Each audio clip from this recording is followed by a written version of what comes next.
IPVanish protects every device you own. Your phone, your laptop, your smart TV. If it connects to the internet, it should be protected.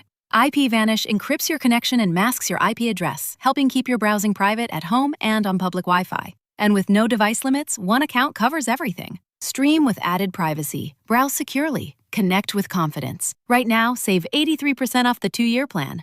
Get started today at ipvanish.com/audio and take control of your privacy with IPVanish. The show is brought to you by our generous patrons at patreon.com/Fallout Lorecast. Robots Radio presents the Fallout Lorecast. Welcome to the Fallout Lorecast, a place for the Fallout community to come together to explore the boundaries of our knowledge about the world of Fallout.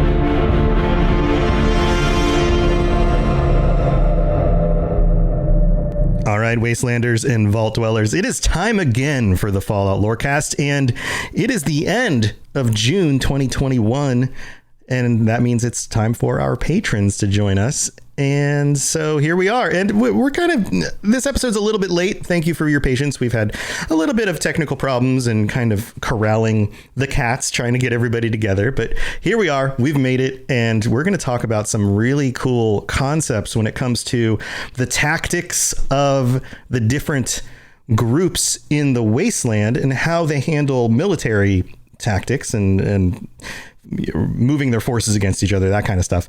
And I'm your host, Tom, or Robots, as usual. And Lainey, or Neos Pandora, is here as usual as well, just back from a very long trip and a lot of rain in the car. How you doing, Lainey? Good. Hello. I'm doing great. I'm very tired. Yeah, I bet. Well, welcome back. And we also have some of our patrons joining us this week. We've got a few of our tier 4 patrons. And if you are a tier 4 patron and you haven't been able to join us yet, then please let me know what day of the week would be best for you, because we're still trying to figure out what would be best for everybody. So we want to make sure that if you are supporting us at that level, or tier 5 or tier 4 or higher, that you'll be able to join us and get your money's worth. So please let me know what days would work best for you. But this week we have, and I'm going to go down the list, Blank Slater 67. Welcome to the show. How's it going? We got to do the unmute thing because there's a bunch of us in here. So Blank Slater this is Blank Slater's first time joining the show. Blank, you there, dude? You gonna be able to unmute? I don't know if we're having technical difficulties, but if you can hear us, then go ahead and unmute at some point and chime in and say hi. And then we've got back as usual our top tier, absolutely best of all the patrons, biggest and best. You can't beat Liberty Pie. Pie Man, welcome back, buddy. How's it going? He's in his truck as usual, flashing the gang signs. It's Mucho Gusto. Mucho Gusto. He's very Spanish today, as if you heard the pre-show conversation. Welcome. Bonjour. Caliente. Wait, bonjour. That's not... ciao. No, that's not it either. Then we have Nighttime Smith. Nighttime, welcome back. How's it going?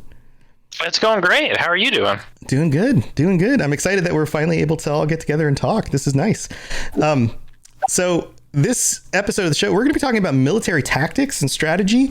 And Nighttime, this is kind of your brainchild. This is a bit of your field of expertise. And during the pre-show chat, we talked about it, and he said, have you covered this topic before? And I was like, you know what? I haven't, and I don't know that I would have come up with it on my own, but I'm glad that you brought it up because I think this is really cool.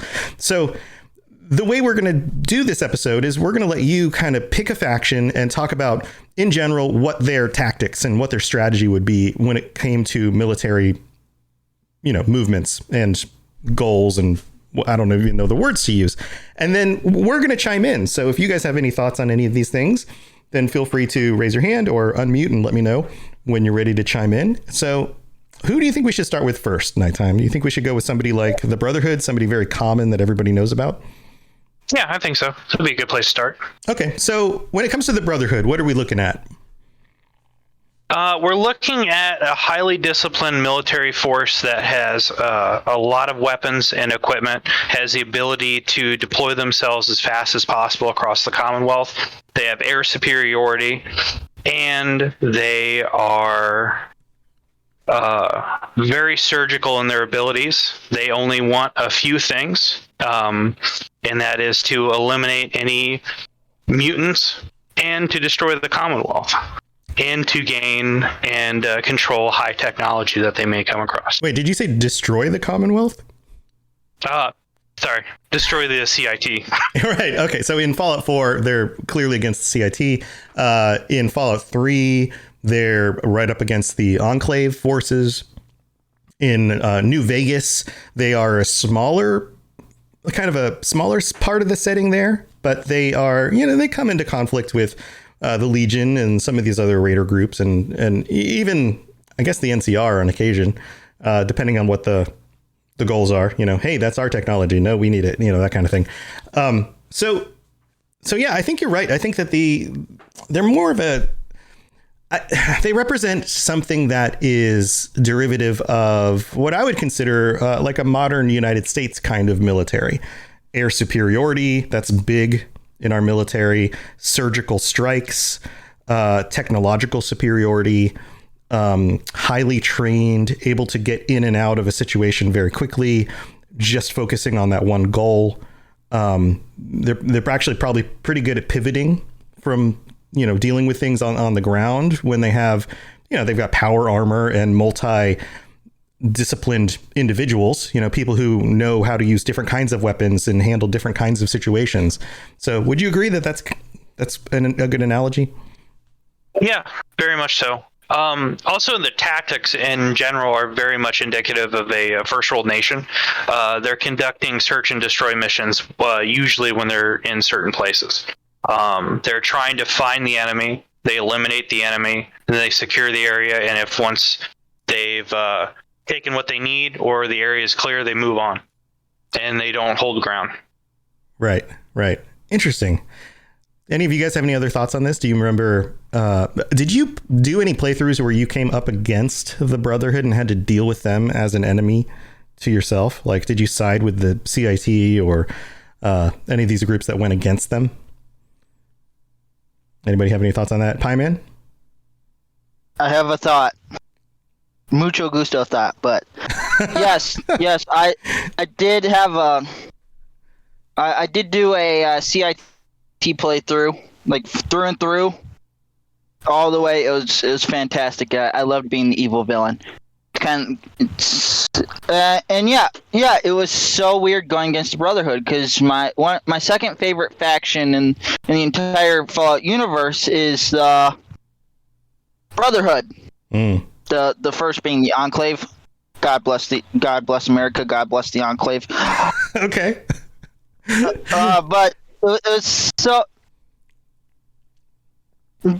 was well trained, that you could tell from the playthrough that they were disciplined. It wasn't like in Fallout 3 where they weren't like.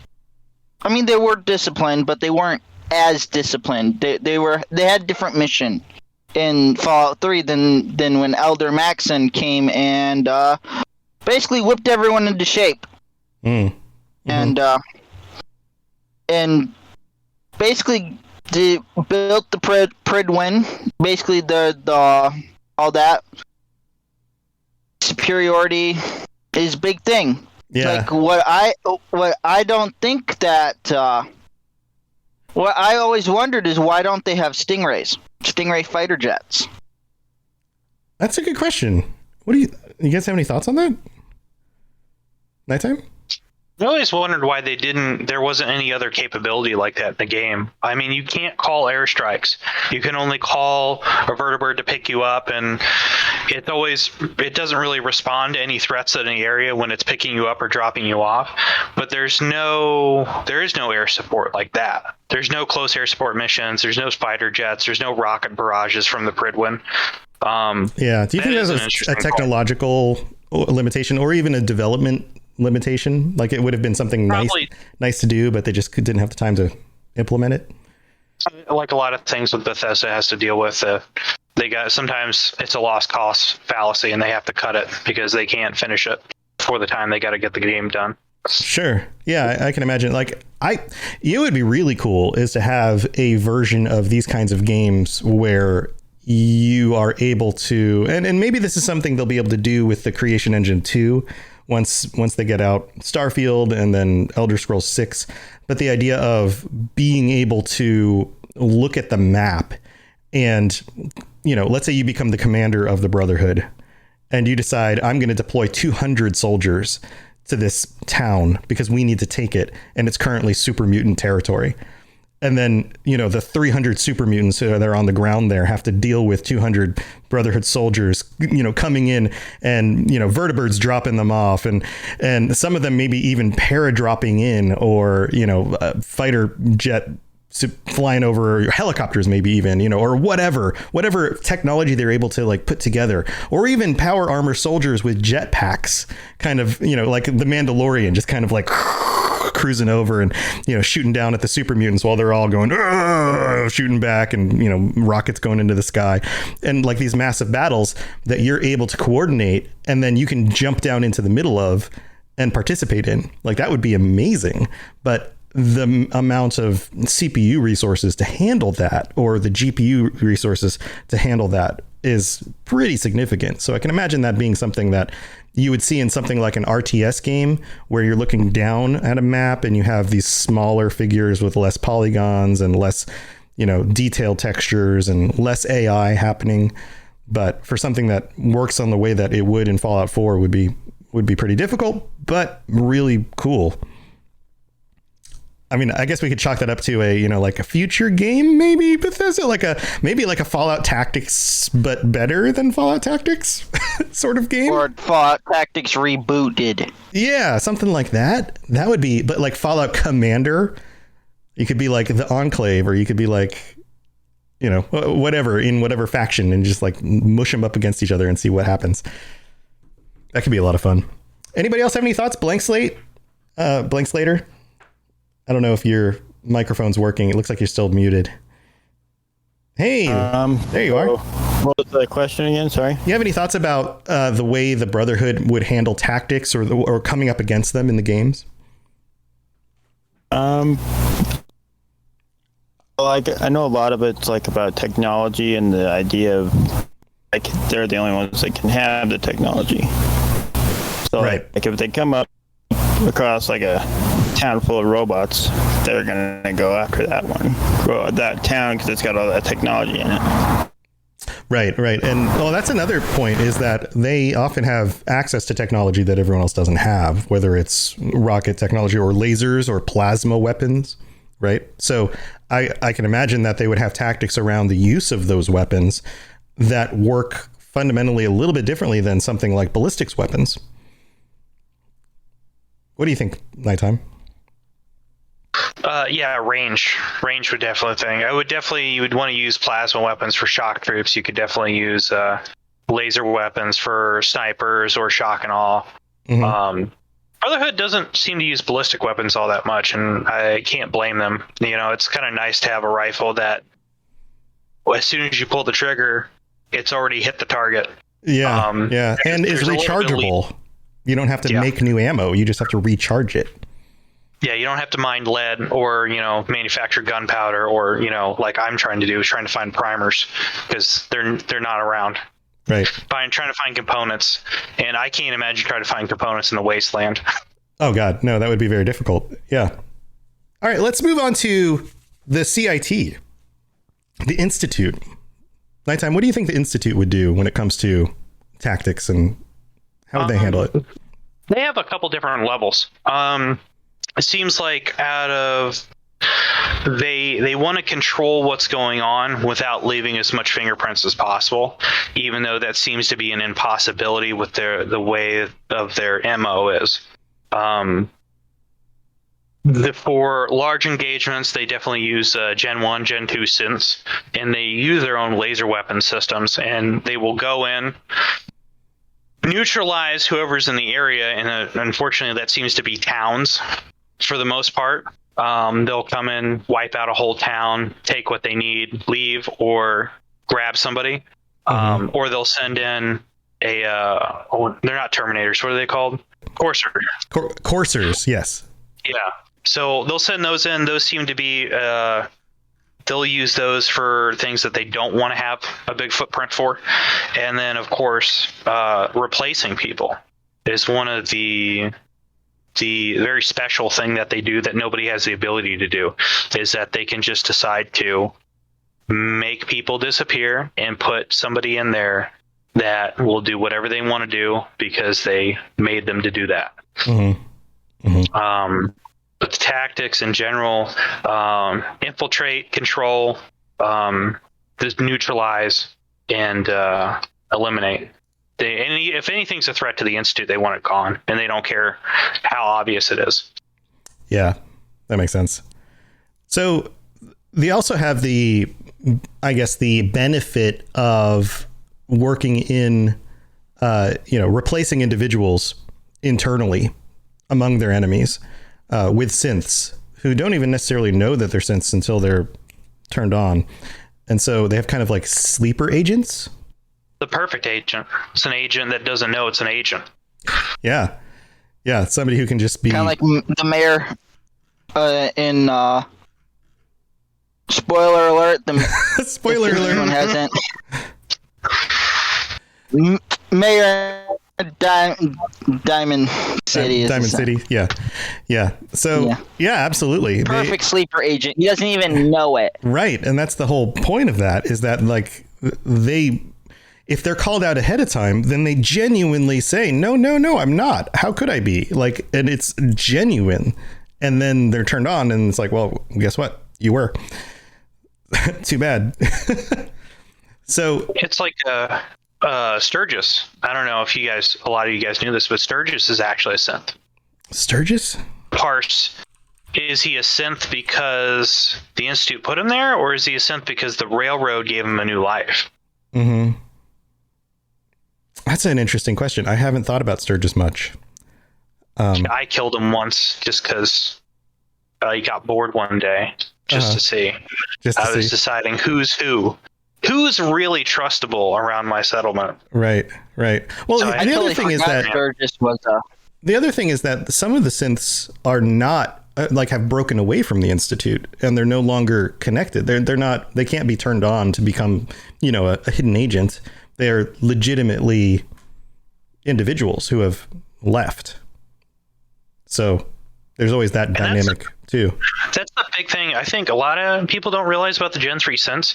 They're not really robots. They're like 3D printed human beings. Right. And they just make them with a machine, and then they turn them on by whatever mechanism you would turn on a human being. But they're not robots. It's just that one synthetic component that they put inside the brain in order to control them, feed information, or initiate commands. Right. It's like that Manchurian Candidate type thing. Mm-hmm. Yeah. So if that part isn't there, or isn't working, or has been disrupted, hacked, whatever, then they're people, as far as you can tell. And they aren't necessarily bound to anything the Institute's going to want them to do. So even if they are a synth, it doesn't necessarily mean that they're working for the Institute. So that dynamic is always difficult. That's one of the key concepts behind Fallout 4, is that question of like, are they people? Can you trust them? All of that. And everybody's going to walk away with different opinions on that, which is one of the things that's so fun about the concept.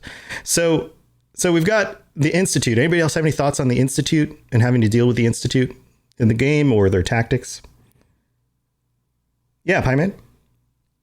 Since I'm the only other patron here, since Blade left. It looks like he had to leave. Unfortunate. Hopefully things are working out okay. Technically. Well, so go ahead. We are all forgetting one thing: the teleportation. Oh yeah. The mode of transportation. Yes. Like Brotherhood has the vertibirds.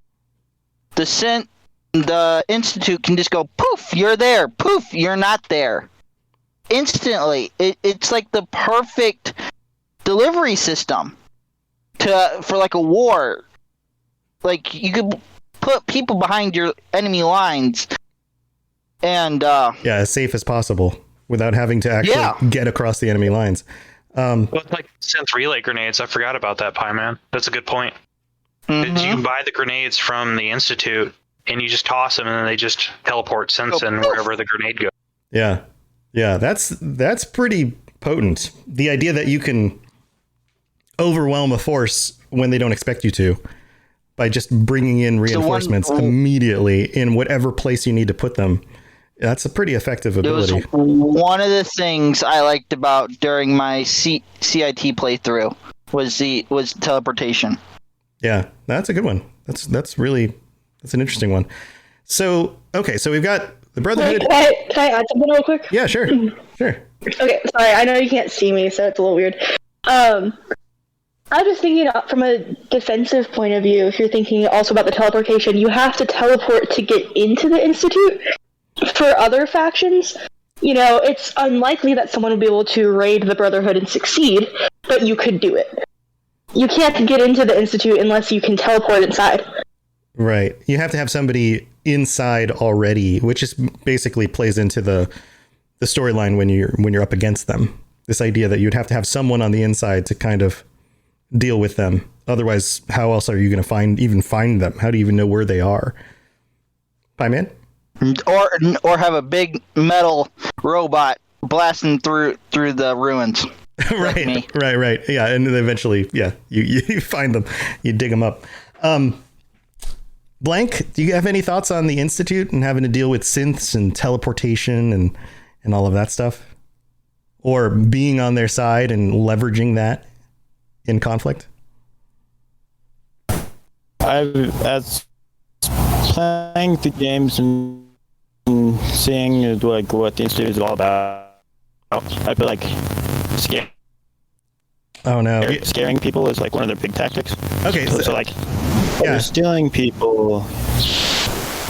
What are we gonna do? Right. Yeah, you must have a rough signal. You're kind of breaking up as you come in, but I got the whole point about scaring people. That's true as well. Putting fear into your enemies and the distrust of anybody else that's already on their side is another big thing, because that breaks morale. This idea that you don't know for sure that the person you're fighting next to isn't a synth. I mean, look at the way things played out with the Brotherhood and Paladin Dance. I mean, was Maxon right for kicking him out or for almost killing him? Or, would you have trust Paladin Dance if you were up against the Institute and you saw numbers of other people turn because they were synths? And would you ever feel safe? How does that work? So yeah, that could break the morale of the other side, make them not quite ever feel that they're safe, even when they're not in open conflict, when they're sleeping in their bunks or, eating breakfast. Nighttime? I think you saw that happen. I think it's like the second or third time you walk into Diamond City, there's a brother holding a gun at his sibling's head. Yeah. And he's like, I know you're a synth. Right. And he's like, he's not. It's just everybody's been driven crazy by paranoia to the point where a lot of these people are they're losing it, for lack of a better term. Absolutely. Yeah, that's a tough one. You're right. That's another angle that they could definitely use to their advantage.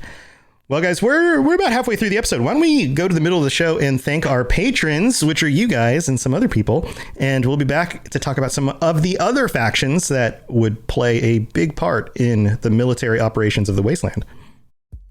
It's time for that spring reset. I'm taking a look at everything in my closet and figuring out that, oh no, this absolutely needs to go. And it's about time I replace things so that my clothes aren't older than my 15-year-old. Now you might think that they lasted that long because they were well made, but no, they're in terrible condition. Unlike the new jeans I just got from Quince. Jeans have always been my personal go-to because you can kind of wear them for lots of different things, but maybe they're not your thing. Maybe you're looking for, 100% European linen with insanely soft flow knit activewear fabric. It's definitely getting warmer, and their flow knit activewear is moisture wicking, anti-odor, and soft enough that you'll actually want to wear it every day.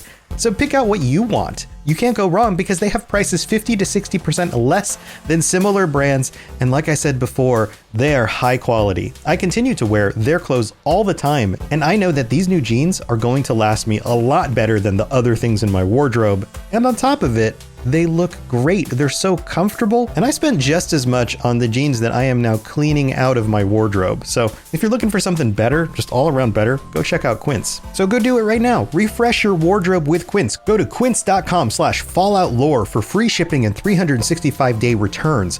Now available in Canada too. Go to quince.com/falloutlore for free shipping and 365-day returns. Quince.com/falloutlore. Hello there, old chap. Good to see another of General Atomic's finest, still eager to serve. All right, here we are in the middle of the show, and thank you to all of our patrons, absolutely, from the bottom to the tops of our synthetic hearts, and also real hearts. Don't worry, we're not synths. Maybe we are. So all 47 of you guys, this is amazing. You guys are phenomenal. Thank you so much for your support, and especially thank you to our Tier 5 and Tier 6 patrons. We've got Pie Man right here with us. Pie Man, thank you so much. Our Tier 6 Liberty Prime and our Sentry Bot, Devin A. Thank you as well for helping to support the show, and especially everybody else, because we wouldn't be able to do it without you guys. You guys are phenomenal. And if you are interested in helping to support the show, helping to get on a future episode, helping to define what we even talk about on these future patron episodes, then check out patreon.com/falloutlorecast and take a look at the different tiers. Everybody tier 4 or higher can join us at the end of each month in order to chat about whatever topic you guys would like to discuss. And even our tier 1 patrons get episodes early and ad-free episodes and a bunch of other stuff. And there's all sorts of other things in between. So thank you to everyone who supports the show. You guys are absolutely phenomenal. And you know what I should do, because I haven't think I've done this recently, is go through and thank some of our recent subs. Let's see. We've got, I'm just pulling it up right here. We've got Wave Shocked. Welcome, Wave Shocked, and Sound Dragon. Thank you for your support. And Sean M. and Jonathan S. and Key Panda and Mitchell L. I'm going back. I don't think I covered everybody in May, so I'm going to cover them as well. Jake B., Dalton S., and Alina R. Thank you to all of you guys. You guys are the best. You help me and Lainey be able to do this show every week, and we wouldn't be here if it wasn't for you guys. So thank you so much. We love you. We love you guys. We love you guys. Sending all the love. All right, let's go back to the rest of the show. If you have any questions about Nuka World, I'd be delighted to answer them. All right. So, it looks like Blank Slater is having some internet problems, unfortunately. I hope you're able to get that stuff fixed out, and maybe we'll be able to join us next time. So let's see. We've got, those are two of the major military forces in the Wasteland. Who else would you consider a major military presence? Nighttime. The railroad. Okay. Railroad's pretty interesting. I took last week I did a serious playthrough through all their missions and stuff. It is a very sneaky organization. They do not use direct contact. They protect themselves as much as they can for obvious reasons. As we talked about, they deal with a lot of a lot of their substations have been neutralized before by the Institute. Mm-hmm. Dead drops. They always use the classic spy tactics that are very hard to trace back to people individually or figure out where people are from and where they're going and what they're doing. But their big ace in the sleeve is PAM, which is the Predictive Analytic Machine, I believe is the acronym. And it is a Assaultron that's been reprogrammed in order to computate and theorize future events. Yeah, Pam is pretty cool. She's one of the one of the theories about who was behind the dropping of the bombs that started the war, which is interesting. I think I touched on it a little bit way back at the beginning of the show, one of the first episodes. But yeah, that is an interesting advantage. I haven't really thought about how that would be utilized. Have you considered the best ways to use that? Well, not only do they use her to find and locate pre-war drops used by former intelligence agencies from the pre-war United States, but she also predicts incoming attacks. and where future attacks should happen, or where they can, what is the word? Where they can try to predict future movements of the Institute and what they think the Institute is going to do by whatever information that they gather.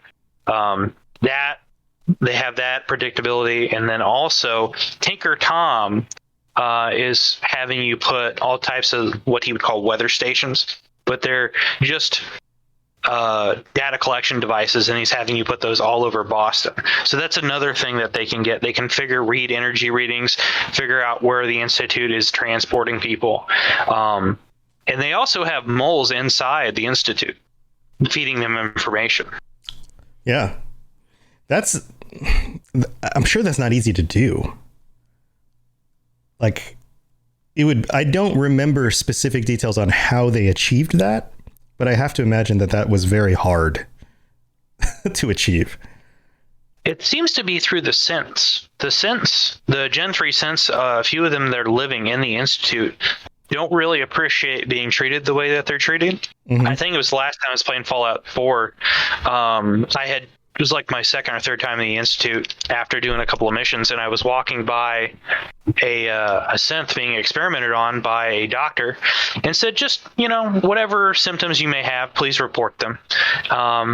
It was this weird dichotomy of a person that knew he was being used as a guinea pig and expressed that. I hope that I would be a good testing subject for you, doctor. And I can imagine a lot of these synths are just playing the part and just biding their time so that they too can find a way out of the Institute through the help of the railroad. Right.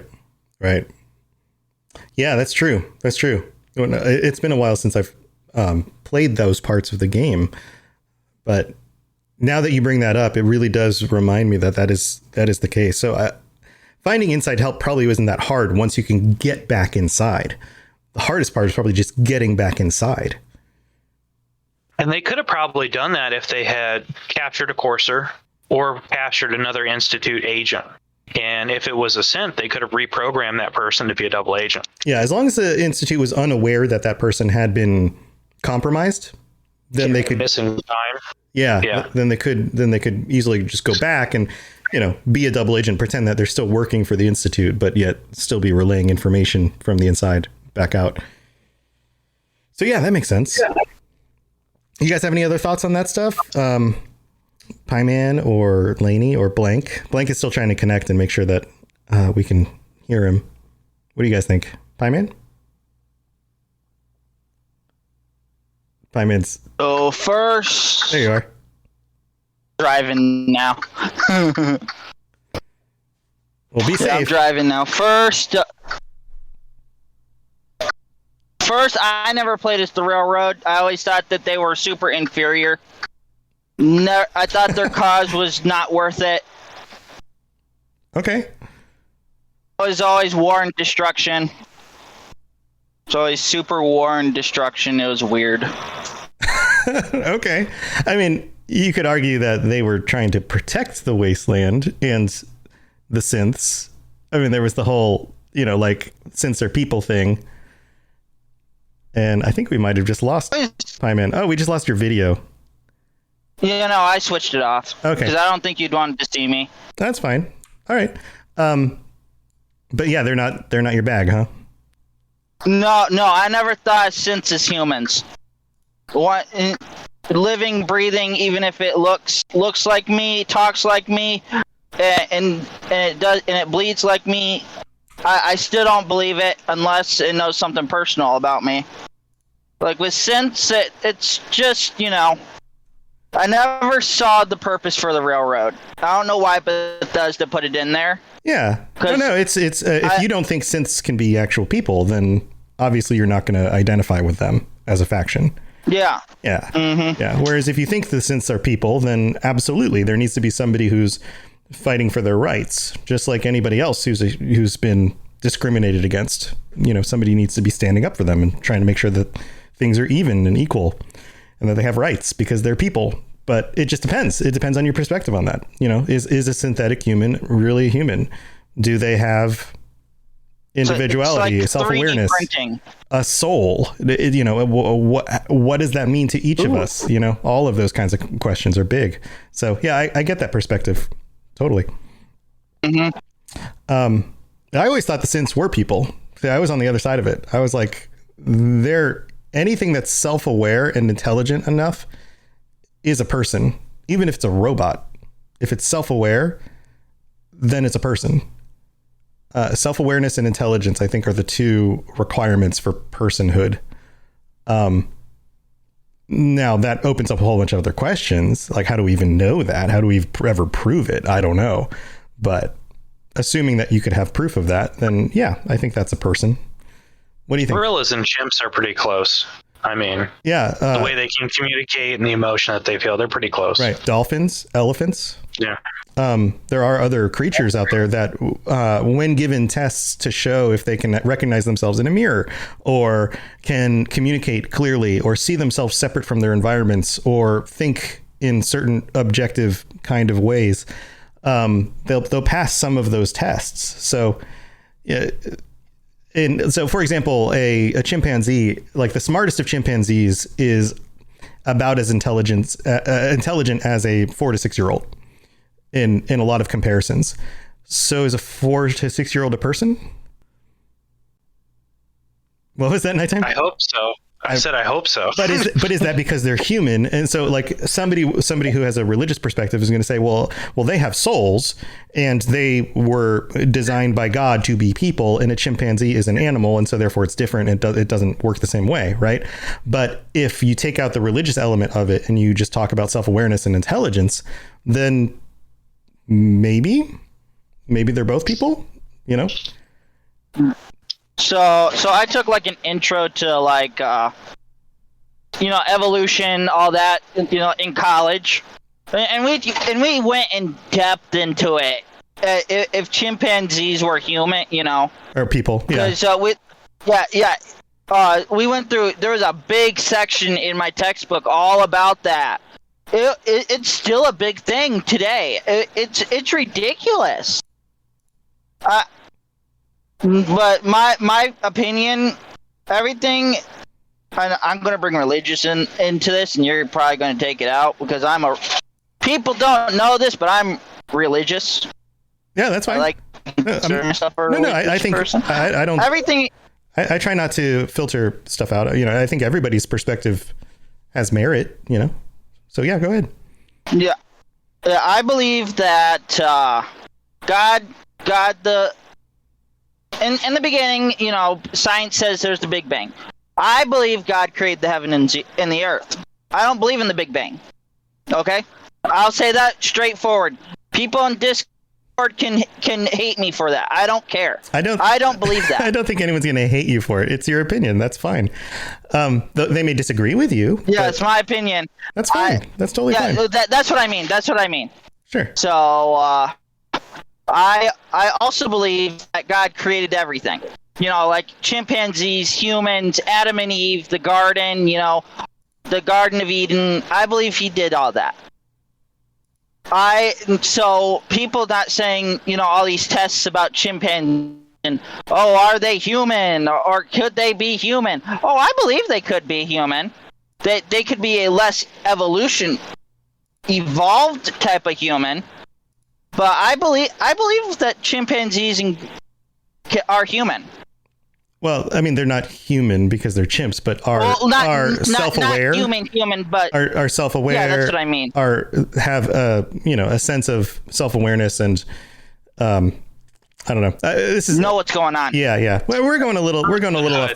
Person. They would be considered personhood in some way. They have the right to their own.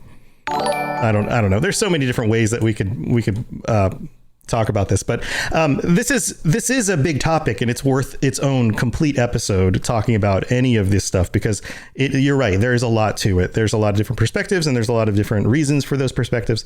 But when it comes to the Institute and the synths, that's where we're at, right? And then when it comes to the railroad, they're on the other side of that. They're against that. They want freedom for the synths, and they think they are people, and they have their reasons for believing so as well. So deciding who's right and wrong, that's something that we all have to handle. And that's why these games are so interesting, is because they put you in that situation where you come up against that question and you have to figure that out. Right. So let's move on. We've got a little bit of time left. Who else is there? We've been talking mostly Fallout 4 groups. We've got the Railroad we just covered. Right. And then what about who else is out there? The Minutemen? The creme de la creme, the Minutemen. The creme de la creme. So, go ahead. Yeah, go ahead. You go ahead. Describe what the Minutemen would do.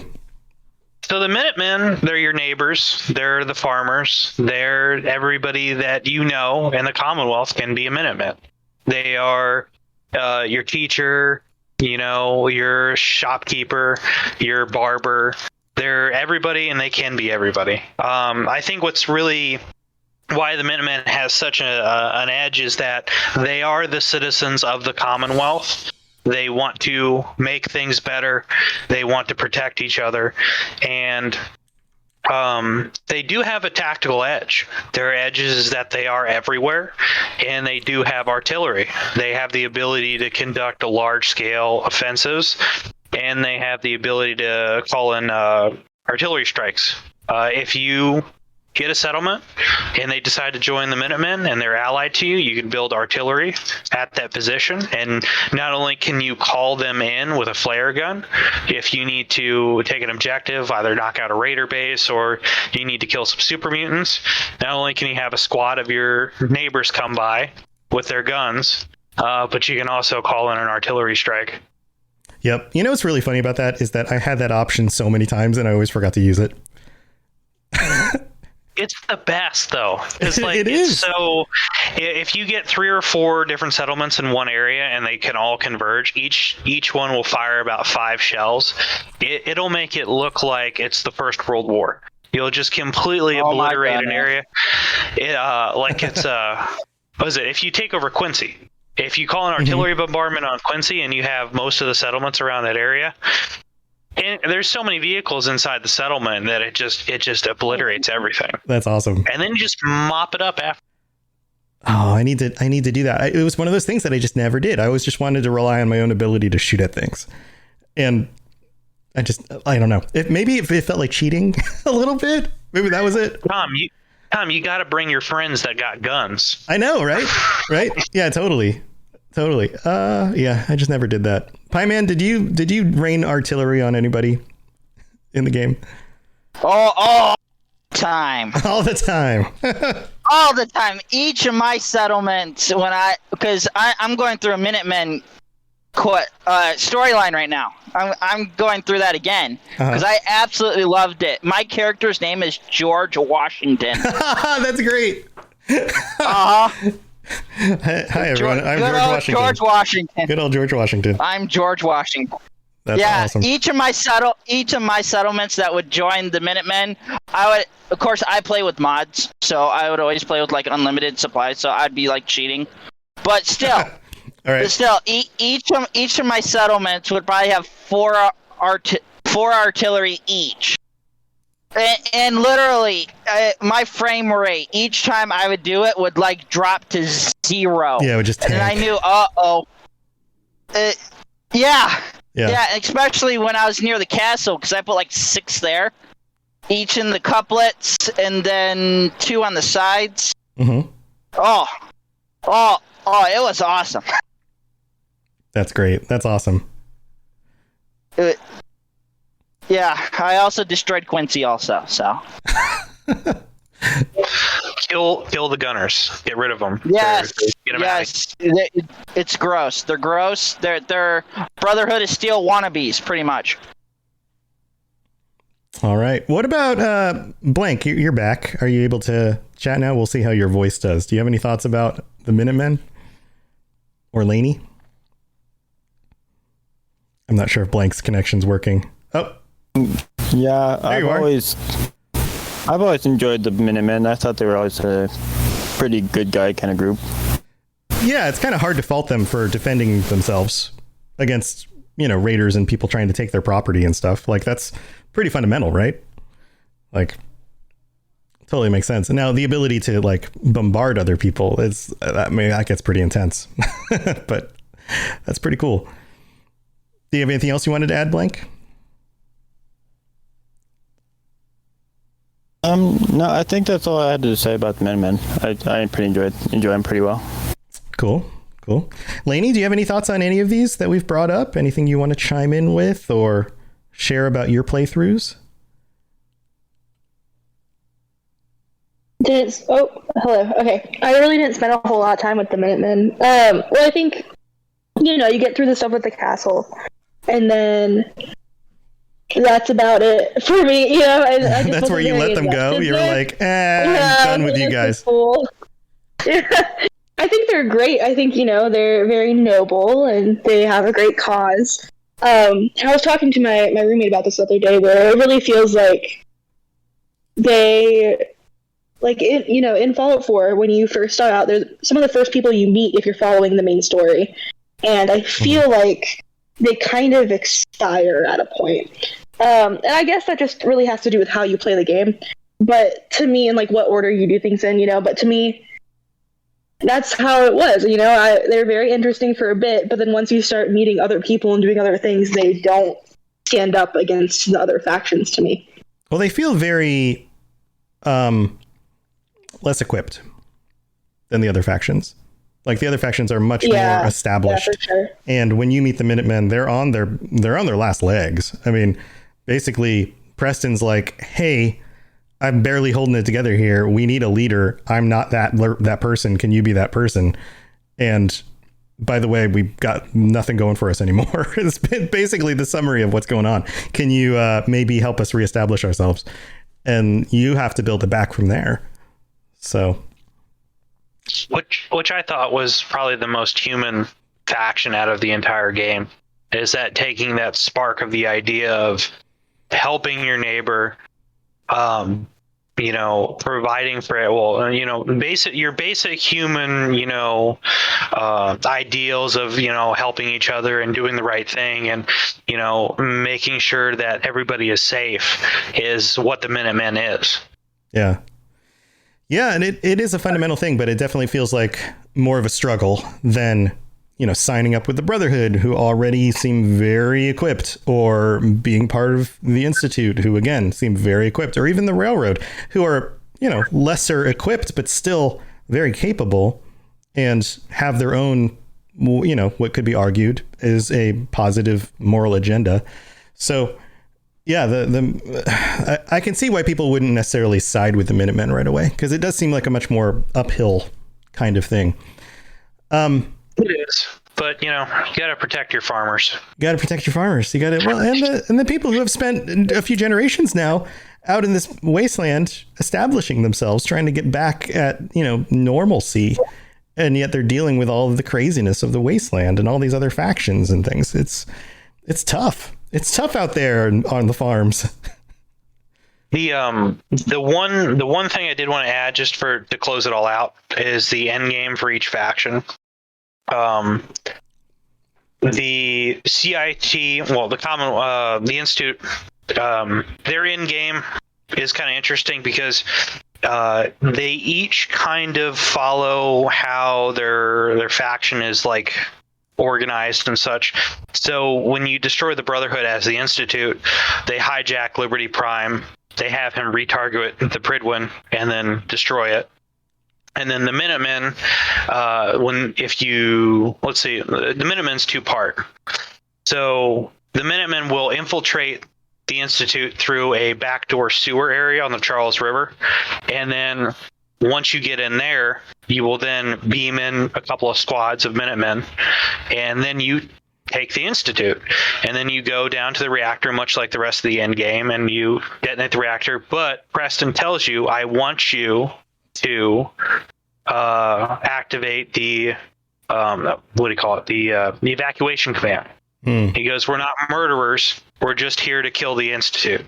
We just want to destroy their base. And if you don't hit the evacuation order, he hates you. You get a pretty big loss in affinity with his character.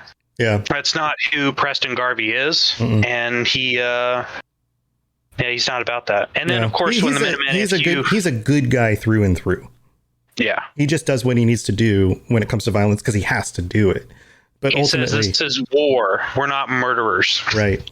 Yeah, that makes sense. What he says. Yeah, that makes sense. And then was it the last part was when the Minutemen destroys the Brotherhood of Steel.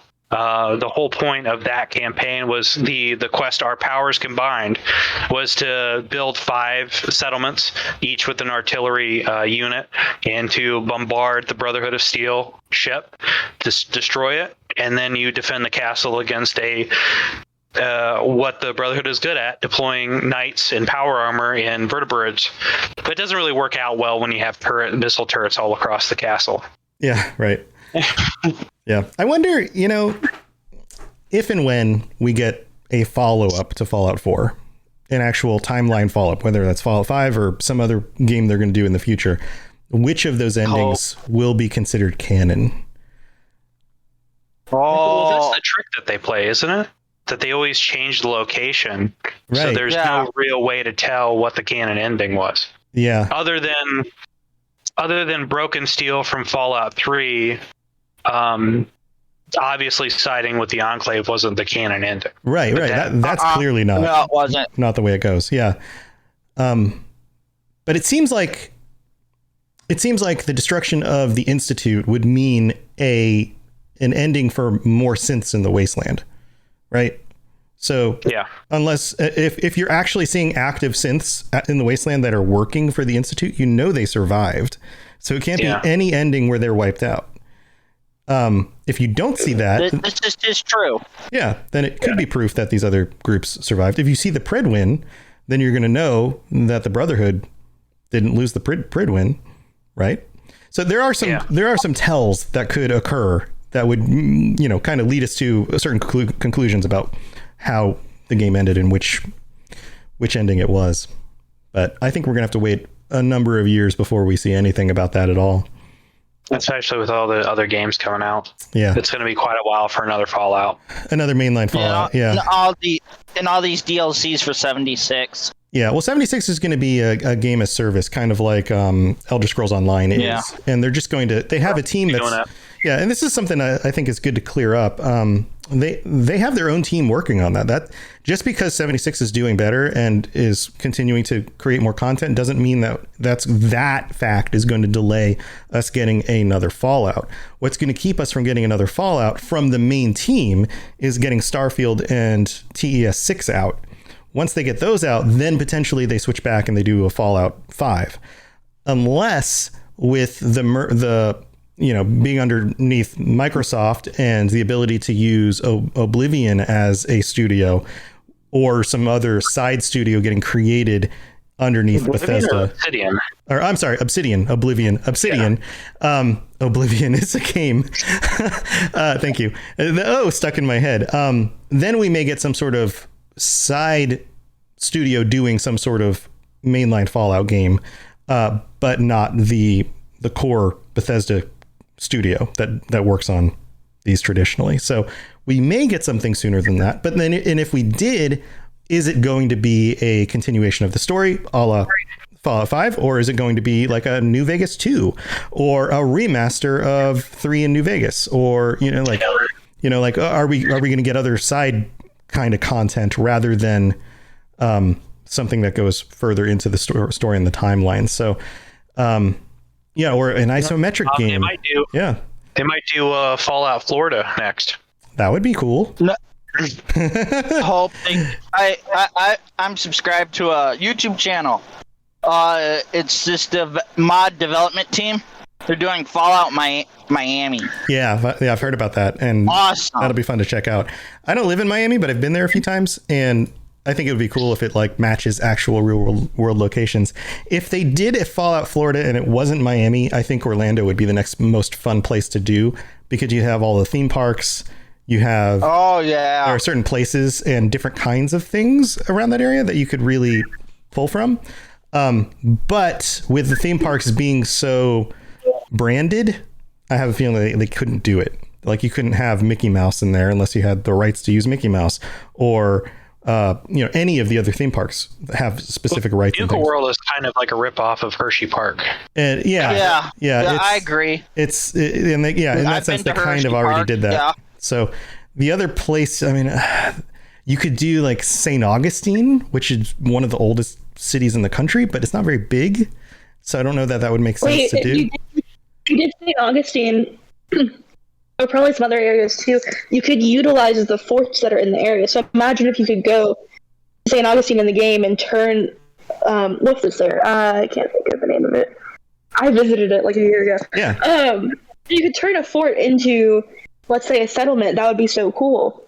Yeah, but St. Augustine isn't actually that big. Like the amount of downtown area there is very small, and then outside of that, there's like a lighthouse and not too many other really cool locations to go. So I would imagine lighthouse could be cool though because of ghosts and stuff. You could like make it really spooky. Oh, totally. In there I would imagine that you would want a bigger. There's something interesting about St. Augustine that could really come through it in a Fallout game. Oh, very true. One of the other things they could do is make it kind of squish down, kind of like the Fallout 76 map is, and have places like that.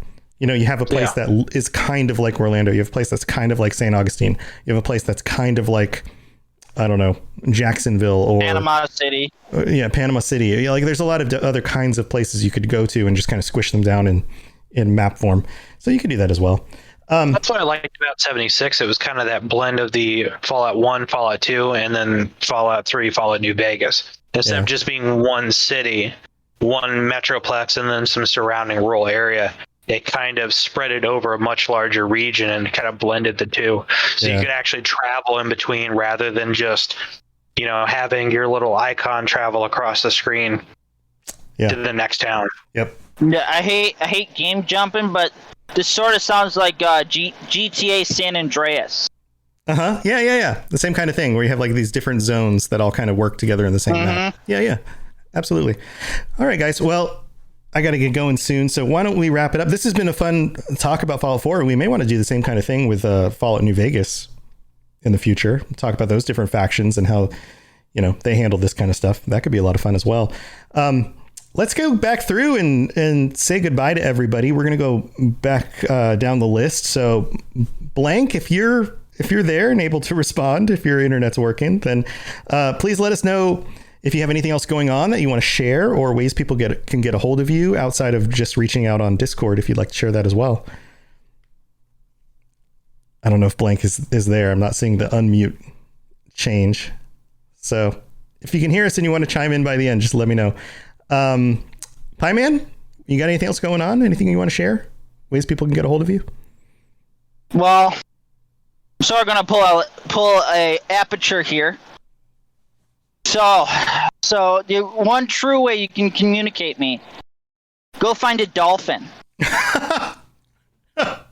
Speak in dolphin language. Go have the dolphin find me wherever I am. Probably in Florida, or I've been going to like Oklahoma recently. It's weird. Those are two very different places. Yeah, it is. Okay, so send a dolphin. But send the dolphin. If I see a dolphin in a car, first I'll freak out because someone actually did it. Second, I'll yeah. You'll get the message and you'll send a dolphin back. Is that how it's going to work? Yeah, it's kind of like a carrier pigeon. Right. Carrier dolphin. Got it. Yeah. Got it. Yeah, but seriously, you can reach me on the Discord. Maverick, whatever my username is now.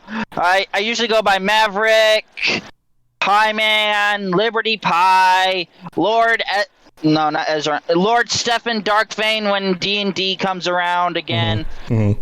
Yeah, you're changing it up all the time. Yeah. This is actually the first month I've actually kept it the same. It's weird. Yeah, I feel weird about it, but you just got to keep changing it up. But and I'm always driving. So if you just want to hang out, over voice chat, just DM me. I'm welcome to chat. I get super bored because it's the same thing each week seems like. Yeah. So driving. If you just want to talk, cool. Oh, cool, man. All right. Nighttime? Everything's going good. Just hit me up on Discord if you want to talk about different Fallout topics. Personally, I tried my first cherry tomato off of one of my tomato bushes today. It's very good. Very glad. I feel like I've been waiting way too long to get my harvest in. So that's kind of cool. And have a good night, everybody. That's awesome. So you're growing, you've got like a garden back there with stuff also. I have a lot of stuff growing. Yeah. Green chilies, bell peppers, 3 different varieties of tomatoes. I'm starting tobacco. I have corn. Are you allowed to do that? Is that like a legal crop? Yeah, you can grow it. You just can't sell it. It's like I'm allowed to have a pot still in my basement. I just can't produce liquor, kind of thing. Got it. Yeah. I can't drill pinholes and third pinholes in AR-15 receivers, but I can have drill bits in AR-15 receivers. Right. That's a joke, everybody. Right. Okay. Yeah, my wife has been planting more plants in our backyard with started with some herbs and things, and now she's growing some mini cucumbers and some other stuff. So some lettuce. Yeah, it's fun. It's really fun. It's really rewarding. She calls them her babies. They are. They're precious, and you have to protect them. Do you talk to them? You'd be like, "Hi, babies. I said, how's everybody doing?" I go, "You have cute flowers." Yeah, you talk to them like babies. I got potatoes. I love my potatoes. They're adorable. They grow. They're so fast. And then you eat them. They're so strong. Yeah. Eat them, and then if whatever you got left over, you just put them back in the ground and get more potatoes. It's like you have kids, and then they have kids, and then they have kids. It's crazy. Potatoes are so weird. Yeah, they just grow roots out of themselves. They're so weird. Well, cool, man. I'm glad you're having fun with that. Lainey, you got anything to share before we go? Yeah. So obviously I was in Alabama this weekend, and it was really fun. And we were like deep in the woods, so I didn't have any signal or anything, and it was just really nice. I could live in the middle of nowhere, maybe not Alabama, but I could live in the middle of nowhere forever. I could really do it. I keep saying to my fiance CJ that I would love to just, I don't know, somewhere colder, probably more liberal because the whole gay thing, and then, find a good spot in the middle of nowhere. I want like in a mountain, but like near the ocean, maybe some like Pacific Northwest type deal. And where then the temperature's 120 degrees right now. Again. Yeah, right. Yeah. Well, cool. As long as you've got good internet and we can keep recording. Anyway. Yeah. Yeah. So that's when I came back from. I literally I got out of the car and then got on this call, which is funny, but It was nice. And then if you guys want to reach me, up until the point where I moved to the middle of nowhere and don't talk to anyone anymore, you can reach me at Nias Pandora on Discord and Twitter and Instagram and Twitch and probably other places too. Who knows? So who knows? Come say hi. Go say hi. I really do want to talk to more of you. So please don't be afraid to reach out. I don't bite. Well, stream some more, and I'm sure people will pop in again. So you got that going. Yeah, I got get on that. Gotta get on that. All right. Well, let's see. Anything else going on with me? All the regular stuff. You guys know I've got tons of shows. If it's a night of the week, then there's a very high chance that after 9 p.m. Eastern that we're doing a show. And Lainey will be back in just like 2 days with our next episode. We're going to be diving back into some of the Nightkin and the individual Nightkins and quests and stories about them. So that'll be a lot of fun. We'll be back to that stuff very soon. And again, sorry this episode's coming out a little bit late, but we got it out there for you, and I hope you guys enjoyed it. We'll talk to you next time. Until next time, stay safe out there in the wasteland. We'll see you later. To plug into everything else we're doing, check out robotsradio.net. Also, look up the Robots Radio YouTube for videos about Fallout and other things. And check us out on Twitter, twitter.com/robotsradio. You've been listening to a Robots Radio podcast. Smart shows for interesting people. Check out all the shows at robotsradio.net.